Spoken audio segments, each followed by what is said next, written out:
So the Habs are back home, ready to face off against the Minnesota Wild. A tough task. Always is. The Wild are missing a few players.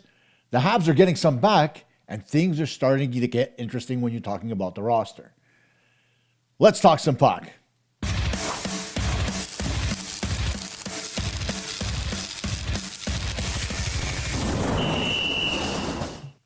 Hey everybody, Costa here for PuckTalk Montreal on this January 19th, 2026. I had to pause as I waited to see what the date was because my wife's birthday is coming up anyway. So, welcome to the show. It's nice to have the Habs back in town. Thanks everybody for watching the last two shows. It meant a great deal. A lot of positive feedback on the show I did yesterday answering your questions. And by all means, keep it coming. I'll answer everything I can within reason, of course. And then, don't ask me any crazy questions. And then we look forward to tomorrow. Tomorrow's game against the Minnesota Wild is going to be a tough task. The whole thing about Minnesota is that Montreal doesn't face them too often. So when you're up against an opponent that you don't face all that often, you tend to have gaps in your coverage, make mistakes, stuff like that. But pre-scouting is always important. So pre-scouting, you found the right place for it. First, let's get into your game day lineups. And when we take a look at the lineups, it starts off with the Minnesota Wild. They've got Kirill Kaprizov up front along with Hartman and Zuccarello, Trenin, Yurov, and Tarasenko, Foligno, Haight, and Hinostroza, and Jones, Sturm, and Pitlick. And I'm surprised I didn't butcher a name going through that. On defense, Quinn Hughes and Faber, Middleton and Spurgeon, Hunt and Juracek, there you go, I screwed one up. And in goal, it's confirmed that it's going to be Wallstat in goal, not Gustafson for the Wild. On the other side, Cole Caulfield, Suzuki, and Kirby Doc, Slavkovsky, Kapanen, and Demidov, Gallagher, Dano, and Anderson, Valeno, Evans, Baldzuk. On the back end, Matheson, Dobson, Hudson, Carrier, Gulish, Jackeye, and I expect it to be Dobish, but nothing is confirmed yet. We'll know after the morning skate tomorrow. When you take a look at the injury front, you will see that the Montreal Canadiens are starting to look a little bit more healthy. But the Wild, not so much. They've got Audrey Kubel, Spacek, and Johansson as scratches. And on IR, they've got Matt Boldy, Eriksson Ek, Bogosian, and Brodin. A lot of firepower missing from the Wild lineup. For the Canadiens, scratches are going to be Texier, Struble, and Blais. Texier took a therapy day today, so I don't know whether or not he's actually going to be in the lineup, but the popular opinion is that Doc will be in there. Then you've got, on IR, you got Newhook, Line, and Larocque. Nobody on LTIR anymore, so the Canadiens are starting to get healthy. And that begs the question that we're going to address a little bit later in the show. What changes are forthcoming for the Montreal Canadiens? It's going to be hard to say, but we'll get to it later after we go through our 5-point play. Now, speaking of which, time for us to take a look at that very segment of the show, and that is our 5-point play. For those of you who are new to the show, the 5-point play consists of 5 strengths and weaknesses for the opponent, 5 players to watch, 5 Habs that need to step up, and 5 keys to victory. So let's get right on it. Starting with the strengths of the Minnesota Wild. They've got elite top-line scoring. Obviously, when you talk about Kirill Kaprizov, he is one of their top scorers, as is Matt Boldy, but he's currently on the DL. Boldy leads the team in goals and points. Their offensive talent creates dangerous scoring chances and drives the team's attack. So missing those guys from the lineup, you can include Eriksson Ek in that discussion, it's going to be difficult for the Wild to score. And I'll get to who they need to cover later, but obviously, number one, I'm going to mention Kaprizov. But we'll get to that later. They've got a very strong defensive foundation, and this goes back to the days when Jacques Lemaire was the coach of the Wild, along with assistant Mario Tremblay. They've always been a very strong defensive team that relies on their defense to generate offense. Minnesota's defensive group, anchored by players like Brock Faber and other veterans, provides solid coverage and helps limit opponent's quality chances. That's something that Montreal always looks for.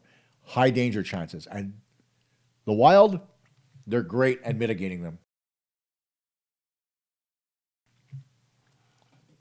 As I choke, let's get back to it.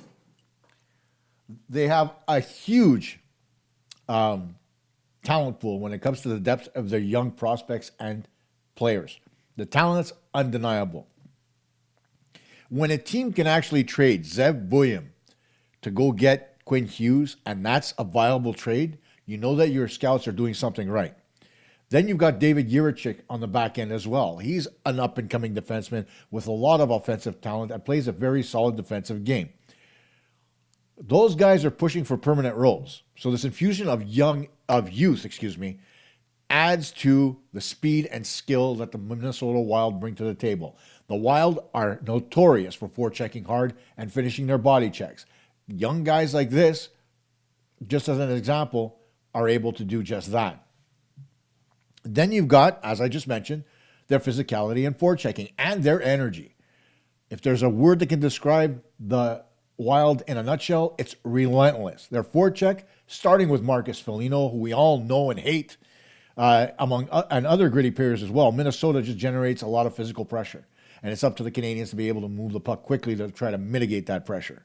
And finally, they know who they are as far as their team identity is concerned.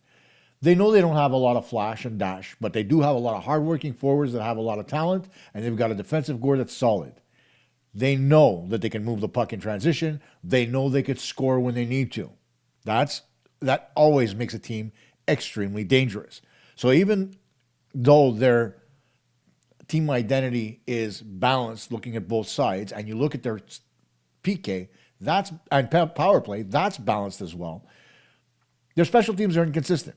It's as simple as that, right? They're balanced out. They don't have a lot of scoring.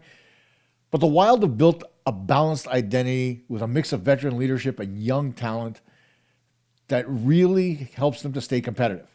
And that makes them an extremely dangerous team. Their power play can pop off at any given time. It's inconsistent. But like I said, the entire team is balanced. So if you're not scoring on the power play, you're doing well on the penalty kill. If you're scoring on the power play, maybe the penalty kill is not doing as well that night. But that's the identity the Wild chose to have. And you got to give a lot of credit to Bill Guerin. The coffers were empty when he took over this team, and he's done a nice job of starting to rebuild that talent. So the Wild is starting to come forward as far as being a little bit more dominant in the National Hockey League. Now we take a look at their weaknesses, starting with the fact that they've got absolutely zilch as far as secondary scoring is concerned. Outside of Kaprizov and Boldy, they haven't gotten a lot of scoring from anybody, including Vladimir Tarasenko, who is at the, sad to say, the tail end of his career instead of being a guy that used to score 30 goals a season. The Wild struggle to generate sustained offense, especially given that a lot of their high-scoring veterans just aren't pulling the trigger and scoring goals, including Eriksson Ek. So, that's just the one thing that they need to really complete that balanced attack. They need to have that scoring from Kaprizov and Boldy, and they need to get Eriksson Ek and Tarasenko to score, and they need the guys on the low levels to score. Hopefully for them, the injection of Quinn Hughes changes that dynamic a little bit.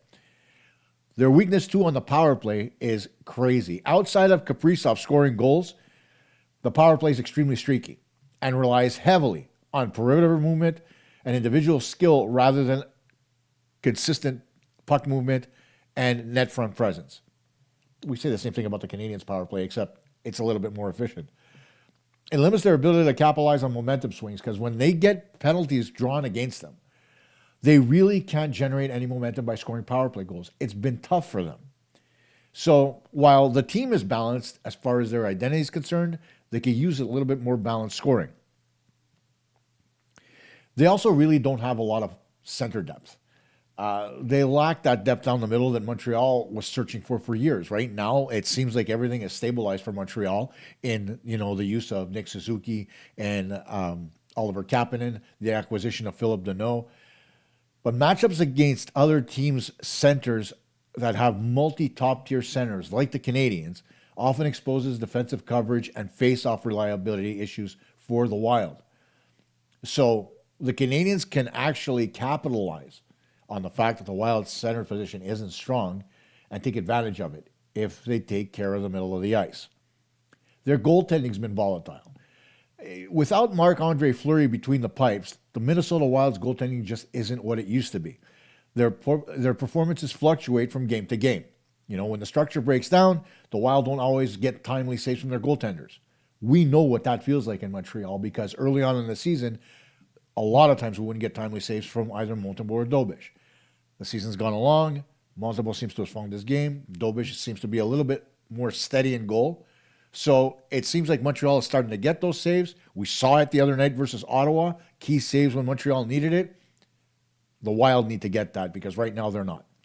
And finally, their transition defense under speed is something that needs to be questioned. Fast teams that attack off the rush can exploit the defense on the Wild. Outside of Quinn Hughes, their defense is not very mobile. So if the Canadiens attack down the middle with speed and try to break to the outside, they'll be able to get a step on the Wild defense. They're not very agile. They don't have that first step or the agility to skate inwards when you're trying to make moves inside out. So you can take advantage of that in transition and really take it to the Wild when you need to. Now, next up on our list are players that the Montreal Canadiens have to watch. And as I mentioned, the first guy that I put on this list is, of course, the most dangerous guy on the Minnesota Wild, and that is Kirill Kaprizov, the Wild's star forward and most dangerous scorer. Especially with Baldy out, Kaprizov is going to be the main point of attention for the offense on Minnesota. So if Montreal can contain him, they're going to have a better chance to win. Then, of course, there's Quinn Hughes. We knew what we can do in Vancouver. He's got a few more tools in Minnesota. So he's that dynamic play that he brings to the table from the back end with strong puck control and movement, power play scoring, and transition game impact. Those are all things that Quinn Hughes can do that can really put the Canadiens behind the eight ball. They also have to watch Tarasenko. Despite the fact that he's no longer the player that he used to be, he can always pot goals when you least expect it. He's still got the talent. He may not be as quick, he may not be as agile, but the last thing to go on an elite goal scorer is a shot, and Tarasenko still has it. So the Canadiens need to be mindful when he has the puck to make sure that they don't give him unnecessary offensive opportunities, because he still has the ability to change the momentum of a hockey game with a single big shift.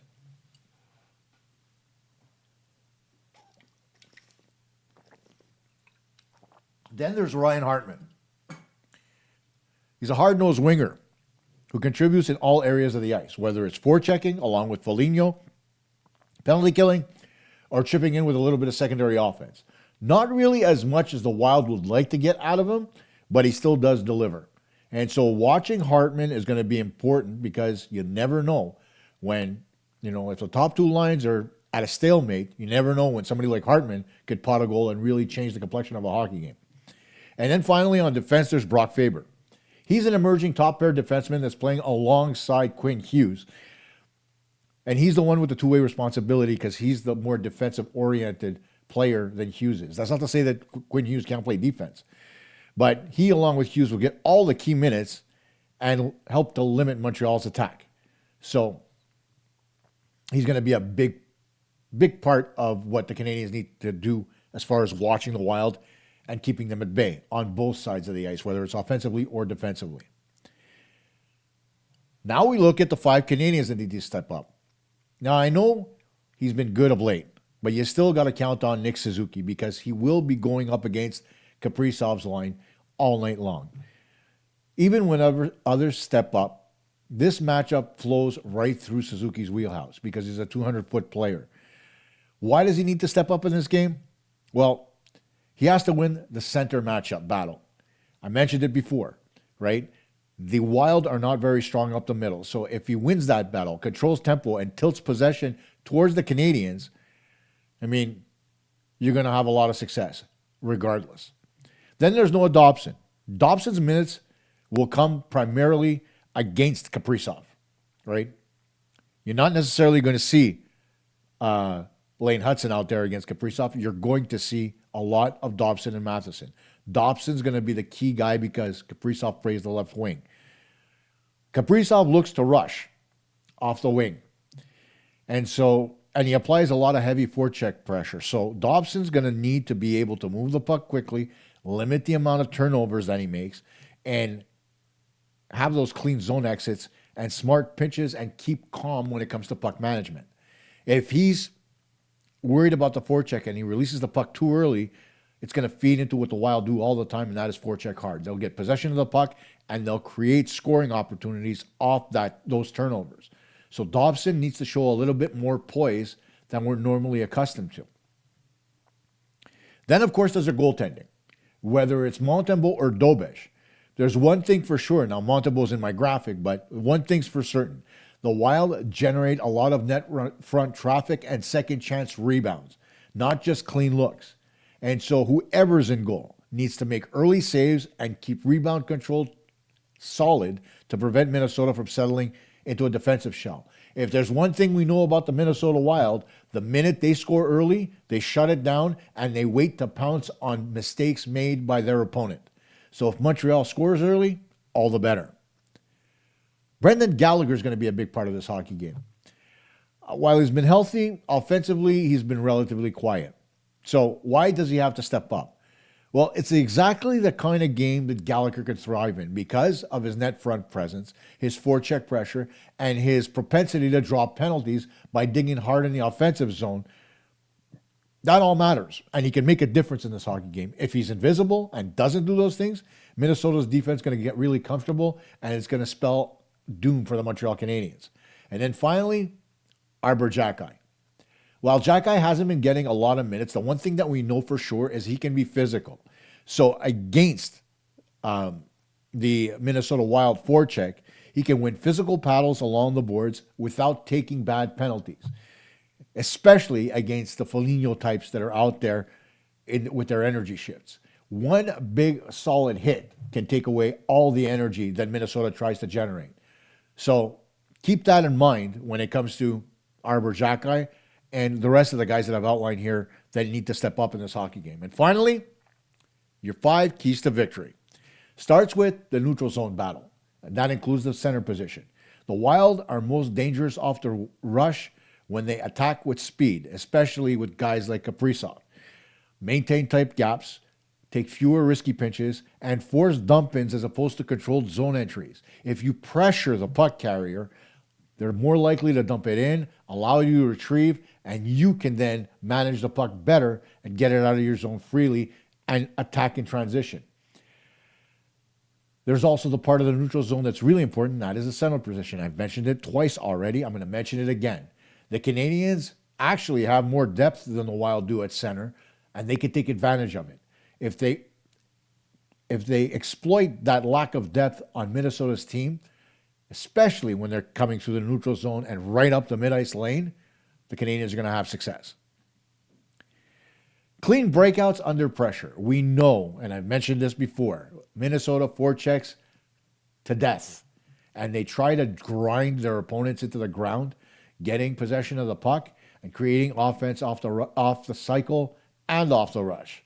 So what's going to be important here is to minimize turnovers and reduce the chaos that Minnesota tries to create with a sustained cycle. So in order to do that, you have to have short support passes. So always have a forward down low so that the defenseman can get him the pucks quickly. Defenseman making the first play, not a fancy one. Don't try to do something crazy, and that includes Lane Hudson. You want to do that 200 feet away from your net? I don't have a problem with it. In your own zone, keep the game simple, especially against a team like Minnesota. And the center swinging low into the zone actually helps zone exits. So it's going to be imperative for guys like Suzuki, Kapanen, and Danault to make sure they get in down low, Veleno included, so that they can be that outlet to be able to swing the puck up the ice and skate it through center. Because bad breakouts create instant momentum for the Minnesota Wild. Then you have to neutralize the net front chaos. I've mentioned Foligno. Foligno is notorious for getting in the front of the net and driving goalies crazy, and defensemen, I should say. The Wild try to generate goals through screens, rebounds, and second chance opportunities in tight, more than they do trying to get a highlight reel goal, right? Although we do know Kaprizov gets those occasionally.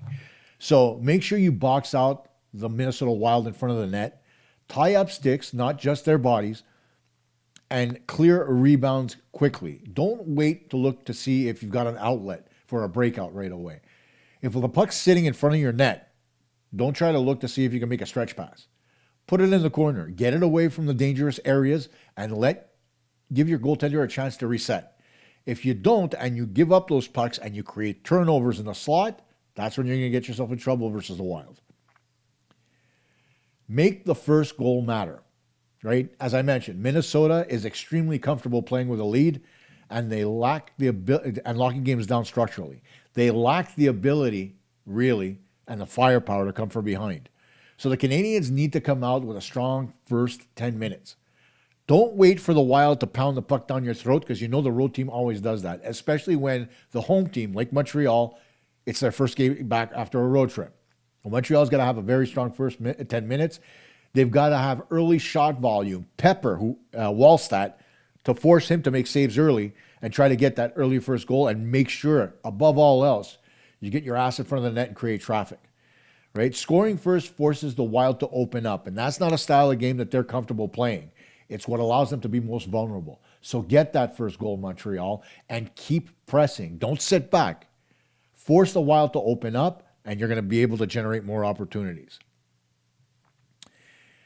And the Minnesota Wild, because they play a cycling style, they tend to draw a lot of penalties through their physical play and frustration, especially from those net front scrums, right? So the Canadiens can really get under the Wild's nerves by finishing checks, not by skating away. Get in their face. Like I talk about Texier all the time.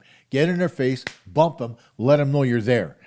Don't take retaliatory penalties. It's not something that the Canadiens do, but it's still something they have to watch out for. Somebody gives you a cheap shot, gives you a bump, hits you behind the knee with their stick, don't slash them back. Keep your composure, because there's always a way to get back at somebody legally in the game of hockey. And be smart physically. Don't play emotional hockey. Don't let the Minnesota Wild's relentless style get to you. Stick to what you know and you do well. If you can do that, you'll have success. Special teams always swings the favor of a hockey game, whether it's positive or negative. If the Canadiens give up a lot of power plays, their penalty killers are going to be tired, and it's going to create opportunities for secondary scoring for the Minnesota Wild. In retrospect, if the Wild take penalties and the Canadiens' power play is successful, it's going to put the Wild behind the 8-ball, force them to take more risks, and possibly create more penalties for Montreal. So that specialty teams balance, it has to be tilted towards the Montreal Canadiens. Stay disciplined and force the Wild to take penalties by getting an early lead. It's as simple as that. So there's your 5-point play, your 5 keys to victory. And I hope this gives you an idea of what the Canadiens need to do against the Minnesota Wild. Now, there are a couple of other things we needed to get to as far as business is concerned. Of course, there is the passing of former Canadian centerman Phil Goyette. Goyette played a total of, I believe it was 285, where are we here? 375 games with the Montreal Canadiens, had 182 points, but he had a very long and distinguished career. He played over 1,000 games in the NHL from 1956 to 1973 with the St. Louis Blues, Montreal Canadiens, New York Rangers, and Buffalo Sabres. In the early 70s, he became the first ever head coach of the New York Islanders, followed that by being the head coach of the Buffalo Sabres for a stint, and then he was an assistant on multiple teams after that. Goyette was involved in the game of hockey for the better part of a half century. And so it's sad to see him go, and we wish the best and condolences to his family and his friends. And some good news on the Montreal Canadiens front. Former defenseman Josh Gorges has been elected to the BC Sports Hall of Fame. Now, being a Montreal Canadian doesn't necessarily mean you go to the BC Sports Hall of Fame, but we know all too well that Josh Gorges used to be the captain of the Kelowna Rockets. Junior hockey is king in BC. So for Josh to get that honor from the BC Sports Hall of Fame, it's a big deal, especially when it's announced by another Hall of Fame defenseman, Scott Niedermayer. So congrats to Josh Gorges on getting the nod. And, maybe the Montreal Canadiens should do something to, kind of highlight the fact that he's going to the BC Sports Hall of Fame. Because after all, when a guy doesn't want to get traded from Montreal to the Leafs, you got to give him a little bit more love. And finally, we have some videos from practice where the Canadiens really focused on shooting drills. Here's a generic drill where the guys are curling around the dot and getting passes from the point to try to take shots. The next little clip you're going to see is that of Kirby Dach doing a drill where he takes a one-timer and then fakes a one-timer to step in and take a shot. Patrick Laine also did that drill in today's practice. Here it is here. This is Kirby Dach, one-timer there. Then he gets a second pass, fakes the one-timer, steps in and scores. These are all very basic drills. And the reason the Canadiens are doing them is to be able to get the idea that you need to shoot the puck more. And then you've got these one-timers. And the one guy who takes these right is Demidov. Watch the speed on his stick as he follows through. And then you get Veleno that comes in, and watch how slow his stick is because he focuses more on getting the pucks on net. It's not the same velocity. It's not the same backswing. These are all things, when we talk about shot volume, that need to be addressed. Because while Demidov doesn't take enough shots, he's got the right mentality as far as getting more shot volume, and that is shooting through the puck and making sure you get as much velocity as you can while pointing your stick at the net to keep it as accurate as possible. When it comes to the technique used by Hudson and Veleno, they're focused more on getting shots on net than velocity. And that's fine. But it's going to force them to take shots situationally. And that's not always good. A clapper's a clapper. You need to have some juice behind that shot. It's not supposed to be the most accurate shot you take. You want to be more accurate? Take a snapshot. But a slap shot, it's supposed to be violent. It's supposed to be belligerent. And so when you don't follow through with speed and, for lack of a better way of saying it, feeling behind the shot, you're not going to have very much success. That's something that has to be taught. And so as we watch these practice videos come out, I'm going to keep an eye on guys like Hudson and Veleno because they should be doing it. They should have been taught this years ago. It's not something you develop at the NHL level, but it's definitely something that somebody has to remind them of. It's not necessarily Marty. It could be Trevor. It could be Stefan or any number of coaches, including Adam Nicholas, because Adam Nicholas is your development coach, right? And your skills coach. Your skills coach should know that the velocity as you go through a one-timer or a slap shot needs to be maximized in order to get maximum velocity. Where you finish with your slap shot is just as important as where you start. If you have a low backswing, you're not going to generate as much momentum.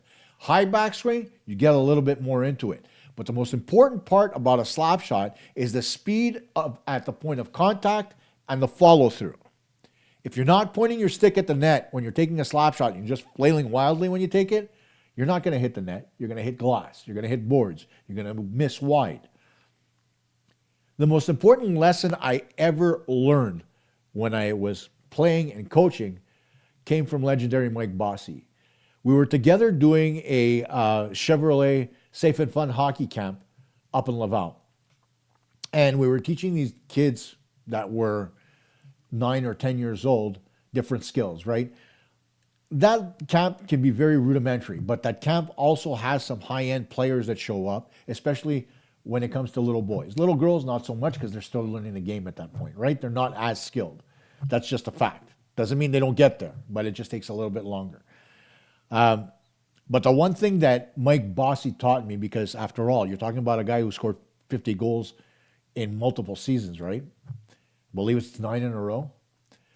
If there's one thing that he taught me is that the most important thing that he ever did, whether he took a snap, slap, or wrist shot, is he learned to stop his shot pointing towards his target. If he didn't do that, he missed the net. He told me outright. And it was Al Arbor that actually taught him that, right? He scored a lot of goals in junior, don't get me wrong, when he played in Laval. But when he got to the NHL, Arbor told him to really focus on finishing in the right direction to get that target that he always looks for, right? So that's the most important part about your shot. Not only your velocity at point of contact, just like in golf, let's say, but also your finish, just like in golf. Except in golf, you're turning over your hands and you're finishing all the way over your shoulder, whereas in hockey, you're finishing forward and you're not flailing away. You're pointing your stick at your target with the pallet of your blade, the front part of your blade closed. Really important. So all you guys out there that play hockey, remember that. Close the blade, point at your target, follow through with feeling, with energy, with anger. and you'll have more success. So thanks for watching. We'll be back tomorrow night after the Habs face the Wild, win or lose, as we always are. Make sure you tell your friends about the podcast. See you tomorrow night.